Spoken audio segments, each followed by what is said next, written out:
Thank you for visiting our channel. Please like, share and subscribe for more exciting food videos. Welcome back. In part 2, we'll continue where we left off and go deeper into today's topic with more details and examples. You'll need flour. Yeast. Warm water or milk. A little sugar. Salt. Neutral oil for frying. For the syrup, you'll need sugar, water, and lemon. The overall flow is simple. Make syrup. Mix dough. Let it rise. Fry. Then soak. Make the lemon syrup first so it can cool. Start with syrup so it has time to cool. A simple ratio is about 2 parts sugar to 1 part water. Add both to a pot and heat until the sugar dissolves, then simmer gently so it thickens slightly. Turn off the heat and add lemon juice at the end. Lemon keeps the syrup from tasting flat, and it also helps prevent sugar from crystallizing. Optional flavors work well here if you keep them light. A small splash of orange blossom water adds a floral note. A tiny pinch of cinnamon adds warmth without turning it into cinnamon syrup. Why this matters? Cool syrup plus hot dough gives the best soak. Hot syrup can make fried dough turn soft too fast. Mix, rise, and fry.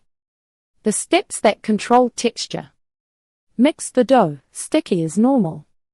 In a bowl, stir warm water or milk with yeast and a little sugar. Wait a few minutes until it looks foamy. Add flour and salt, then mix until you get a thick, sticky batter like dough. It won't feel like bread dough you can knead, and that's okay. Why this matters? A wetter dough helps lokma puff and stay light. Let it rise until puffy. Cover the bowl and let it rise in a warm spot until doubled. When it's ready, it should look airy and jiggly, with bubbles near the surface. Why this matters? If you skip the rise, the centers can turn dense. Fry at steady medium heat, then syrup. Heat neutral oil in a deep pot over medium heat. You want a calm, steady sizzle, not a violent roar. Drop small portions of dough into the oil using 2 spoons, or pinch off pieces with oiled fingers. Fry in small batches, turning as they puff, until they're deep golden. Move the hot lokma straight into the cool syrup for a short soak, depending on size. Lift them out with a slotted spoon and let excess syrup drip off. Common mistakes to avoid. Oil too hot. The outside browns fast and the center stays raw. Overcrowding. Oil temperature drops and the dough drinks oil. Skipping the rise. You lose that light, airy bite. If you want a crispier finish, don't leave them sitting in syrup for too long. A quick soak and a short rest is often enough. Serving, storing, and where to find the best Turkish donuts. Turkish donuts taste best minutes after soaking, when they're still warm and the outside has a little snap.